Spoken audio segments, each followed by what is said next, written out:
बिस्मिल्लाहिर्रहमानिर्रहीम। बिस्मिल्लाहिर्रहमानिर्रहीम। Okay students, आज क्लास 10 फिजिक्स यूनिट नंबर 11। आज का हमारा टॉपिक है loudness of sound. Loudness of sound ये साउंड का करेक्टरिस्टिक है। पहला करेक्टरिस्टिक ऑफ साउंड क्या था? वो पिच ऑफ साउंड। और दूसरा क्या है? Loudness of sound. आज हम पढ़ेंगे what is loudness of sound. देखिए, अगर डिफिनेशन को देख लें, the magnitude of auditory sensation produced by a sound. The magnitude of auditory sensation produced by a sound is called loudness of sound. यानी जो ऑडिटरी सेंसेशन है, जो हम सुनते हैं साउंड को, उस सेंसेशन अगर ज़्यादा हो, वो सेंसेशन ज़्यादा हो तो साउंड लाउड होगा। अगर हियरिंग सेंसेशन कम हो प्रोड्यूस बाय अ साउंड, तो वो साउंड लाउड नहीं होगा बल्कि लो होगा। देखिए, इससे पहले हमने पढ़ा pitch of sound. So pitch of sound में क्या था? Pitch of sound is directly proportional to frequency of the waves. Pitch of sound directly proportional था to frequency of wave. यहाँ पे loudness क्या है? Loudness is directly proportional to amplitude of wave. Loudness is directly proportional to amplitude of wave. You can say pitch of sound depends on frequency and the loudness of sound depends on amplitude. यहाँ पे अगर आप देख ले, हमारे पास to sounds हैं। एक को मैंने यानी टू साउंड वेव्स है, एक को यहाँ ब्लू से शो किया है, एक को ग्रीन से। तो दोनों साउंड की फ्रीक्वेंसी सेम है। फ्रीक्वेंसी क्या है? Frequency is same. लेकिन अगर आप एम्पलीट्यूड को देख ले दोनों साउंड की, तो देखें इस ग्रीन साउंड का एम्पलीट्यूड ये है और ब्लू साउंड का एम्पलीट्यूड ये है। यानी ग्रीन साउंड का एम्पलीट्यूड ग्रेटर है यहाँ पे ग्रीन साउंड के एम्पलीट्यूड से। So the amplitude of blue sound is greater than amplitude of green sound. तो यहाँ पे लाउडर साउंड कौन सा होगा? ये साउंड लाउडर होगा क्योंकि इसका एम्पलीट्यूड इस ग्रीन साउंड से ग्रेटर है। The amplitude of blue sound is greater than amplitude of green sound. Wave अगर आप देख लें तो फ्रीक्वेंसी दोनों की एक जैसी है। The number of vibration completed by a body in 1 second is called frequency. तो यहाँ पे दोनों साउंड सिर्फ एक ही साइकिल या एक ही वाइब्रेशन कंप्लीट कर रहे हैं 1 सेकंड में। तो इस साउंड की फ्रीक्वेंसी वो भी 1 हर्ट्ज है। और अगर आप देख ले तो ग्रीन साउंड की फ्रीक्वेंसी ये भी 1 हर्ट्ज है। सो फ्रीक्वेंसी सेम है लेकिन एम्पलीट्यूड वो डिफरेंट है। तो लाउडनेस में क्या होगा? लाउडनेस में फ्रीक्वेंसी सेम रहेगी, एम्पलीट्यूड डिफरेंट होगा। बिल्कुल इसका अपोजिट क्या है? वो पिच ऑफ साउंड है। पिच ऑफ साउंड में क्या था? एम्पलीट्यूड सेम था और फ्रीक्वेंसी डिफरेंट थी। पिच ऑफ साउंड में एम्पलीट्यूड सेम था और फ्रीक्वेंसी डिफरेंट थी। यहाँ पे एम्पलीट्यूड डिफरेंट है और फ्रीक्वेंसी सेम है लाउडनेस ऑफ साउंड में। देखिए, लाउडनेस ऑफ साउंड डिपेंड इसके अलावा, एम्पलीट्यूड के अलावा और कौन से फैक्टर हैं जिस पे लाउडनेस ऑफ साउंड डिपेंड करता है? एक एक को अगर यहाँ पे देखें, हमारे पास 2 लाउड स्पीकर है। अगर आप इस पहले लाउड स्पीकर का कोन देख लें तो ये स्मॉलर है, दूसरे लाउड स्पीकर का कोन ये लार्जर है। देखिए, हमने पहले लेक्चर में पढ़ा कि a vibrating body produce sound. For production of sound there must be a vibrating body. तो लाउड स्पीकर में वाइब्रेटिंग बॉडी क्या है? Cone of the loud speaker. तो यहाँ कोन वाइब्रेशन करेगा और साउंड प्रोड्यूस होगा। Cone vibrate in this way, to and fro motion of the cone produce vibration. to and fro motion of the cone produce waves, and these waves form in the these wave travels in the form of compression and rarefaction. So these are longitudinal waves. Okay, sound waves are longitudinal waves. अब अगर आप यहाँ पे इस speaker का कोन देख ले तो ये स्मॉलर है और इस स्पीकर का कोन ये लार्जर है, ये वाइब्रेशन करेगा और साउंड प्रोड्यूस होगा, टू एंड फ्रो मोशन करेगा। तो इसका कोन लार्जर है, इसका कोन स्मॉलर है, और दोनों लाउड स्पीकर में वाइब्रेटिंग सोर्स क्या है, वो है कोन। कोन वाइब्रेशन करता है और साउंड प्रोड्यूस करता है। यहाँ पे कोन वाइब्रेशन करेगा और साउंड प्रोड्यूस करेगा। तो देखिए फैक्टर को जरा डिस्कस करते हैं कि dependence sound loudness of sound किन किन फैक्टर्स पे डिपेंड करेगा। सबसे पहले अगर आप देख ले area of vibrating body, area of vibrating body. Loudness of sound depends on area of vibrating body. Here we can see in both cases the area of first loudspeaker is smaller than the area of second loudspeaker. So here simply we can say that the sound produced by this loudspeaker will be louder. The sound produced by this loudspeaker will be louder because loudness of sound depends on area of vibrating body. Here area of vibrating body is larger as compared to the first loudspeaker. Okay, so loudness of sound depends on area of vibrating body. In other words, you can say that loudness, which is denoted by capital L, is directly proportional to amplitude, which is denoted by x naught. Greater the amplitude of vibrating body, louder will be the sound. Larger the amplitude of sound, louder will be the sound. दोनों directly proportion है। Amplitude ज्यादा, area ज्यादा, ये vibrating body को हम B से denote करेंगे, not from X. So greater the area of vibrating body, louder will be the sound. Greater the area of vibrating body, louder will be the sound.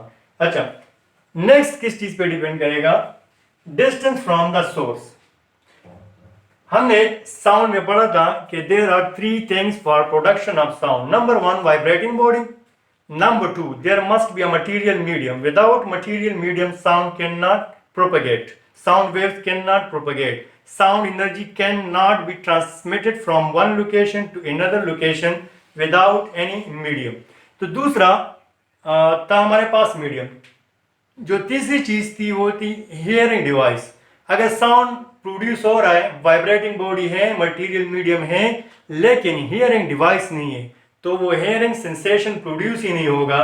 तो जब hearing sensation नहीं होगा तो sound भी नहीं है। तो ये तीनों चीजें मस्ट हैं for production of sound: vibrating body, material medium and hearing device. तो देखिए यहाँ पे साउंड प्रोड्यूस हो रहा है, यहाँ पे एक हियरिंग डिवाइस होना चाहिए। लेट्स से यहाँ पे एक शख्स खड़ा है, कितने डिस्टेंस पे? डिस्टेंस d1 उसको मैं कहता हूं। एक बंदा यहां पे खड़ा है, इस साउंड को सुन रहा है, produce by this loud speaker. दूसरा यहां पे खड़ा है और इसका डिस्टेंस को देख ले, इसको चलो मैं रेड से डिनोट कर रहा हूं, d2। दो बंदे एक ही साउंड को सुन रहा है, एक लाउडस्पीकर के करीब बैठा है, दूसरा लाउडस्पीकर से दूर बैठा है। अब कौन से यानी हेयरिंग डिवाइस के लिए साउंड लाउडर होगा? इसके लिए 1 नंबर के लिए या नंबर 2 के लिए? डेफिनेटली नंबर 1 के लिए, क्योंकि इसका डिस्टेंस सोर्स से बहुत ज्यादा यानी कम डिस्टेंस पे है। ये हेयरिंग डिवाइस 1 जो है ये बहुत कम डिस्टेंस पे है सोर्स से, अगर आप 2 नंबर को देख ले तो ये हेयरिंग डिवाइस ये ज्यादा डिस्टेंस पे है सोर्स से, लाउड स्पीकर से। तो जो बंदा लाउड स्पीकर के करीब बैठा है उसके लिए साउंड लाउडर होगा, जो लाउड स्पीकर से दूर है उसके लिए साउंड वो लो होगा। तो आप कह सकते हैं कि distance loudness of sound is inversely proportional to distance. Smaller the distance, louder will be the sound. Larger the distance, low will be the sound. दोनों एक दूसरे के इनवर्सली प्रोपोर्शन है। अगर हम सोर्स से हियरिंग डिवाइस का डिस्टेंस ज्यादा कर ले तो साउंड लो होगा, डिस्टेंस कम कर ले तो साउंड लाउड होगा।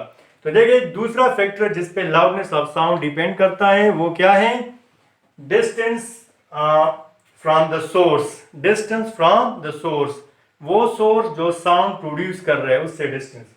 अगर आप थर्ड नंबर को देख ले तो वो है material medium. Sound loudness of sound depend करता है मटीरियल मीडियम पे, जिसमें साउंड ट्रांसमिट हो रहा है उस मीडियम पे डिपेंड करेगा।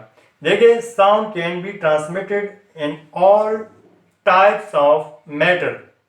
मैटर के जितने भी टाइप्स हैं सब में साउंड प्रोपेगेट कर सकता है, साउंड ट्रांसमिट हो सकता है। यानी एयर में भी हो सकता है, सॉलिड में भी हो सकता है और लिक्विड में भी हो सकता है। अब ये बात अलग है कि सॉलिड में साउंड लाउडर होगा as compare to air, solid में साउंड लाउडर होगा एज कंपेयर टू एयर। अब सॉलिड हमारे पास इलास्टिक मीडियम है। रिमेंबर सॉलिड क्या है, ये इलास्टिक है, और एयर क्या है, ये इनइलास्टिक है। तो अगर हम इस स्टेटमेंट को कंक्लूड कर ले तो loudness is directly proportional to elastic medium. Elastic medium का डायरेक्ट प्रोपोर्शन, अगर मीडियम इलास्टिक है तो साउंड लाउडर होगा, मीडियम इनइलास्टिक है तो साउंड लो होगा। अब सॉलिड में साउंड लाउडर होगा, तो मीडियम पे डिपेंड करता है। थर्ड फैक्टर जो है वो है मीडियम, यानी सॉलिड में, सॉलिड जो कि क्या है, सॉलिड क्या है, इलास्टिक, इलास्टिक मीडियम है। सॉलिड इलास्टिक मीडियम है, तो सॉलिड में साउंड क्या होगा, ये लाउडर होगा। The sound will be louder in solid. तो जो थर्ड फैक्टर था वो था मटेरियल मीडियम, कि मटेरियल मीडियम यानी कैसा है, एयर में साउंड लो होगा as compare to solid, solid में साउंड लाउडर होगा एज कंपेयर टू एयर, क्योंकि सॉलिड हमारे पास इलास्टिक मीडियम है और एयर इनइलास्टिक मीडियम है। Fourth and the final one, amplitude of vibrating body. जो वाइब्रेटिंग बॉडी है उसका एम्पलीट्यूड, उस पे लाउडनेस डिपेंड करेगा। देखिए मैंने पहले भी कहा कि यहाँ पे टू वेव्स हैं, साउंड वेव्स हैं। एक साउंड वेव्स को मैंने यहाँ पे ब्लू लाइन से शो किया है और दूसरे को ग्रीन से। अगर आप ग्रीन साउंड वेव यानी साउंड वेव की का एम्पलीट्यूड देख ले तो ये स्मॉल है as compare to amplitude of green line.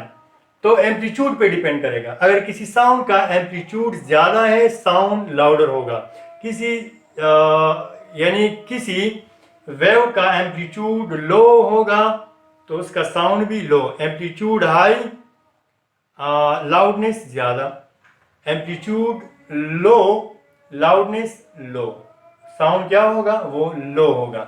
देखिए ये तो हमारे कॉमन ऑब्जर्वेशन में भी है। अगर एक ही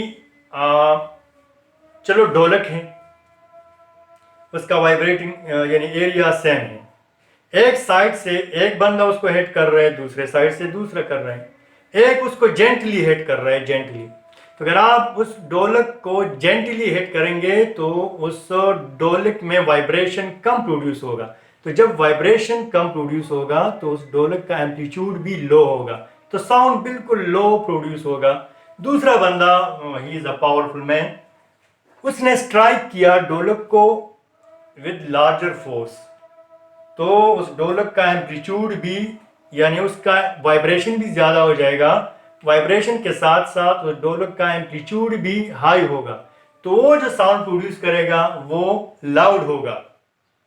तो देखें जो फोर्थ फैक्टर है जिस पे साउंड डिपेंड करता है वो है amplitude of the vibrating amplitude of the vibrating body, amplitude of the vibrating body.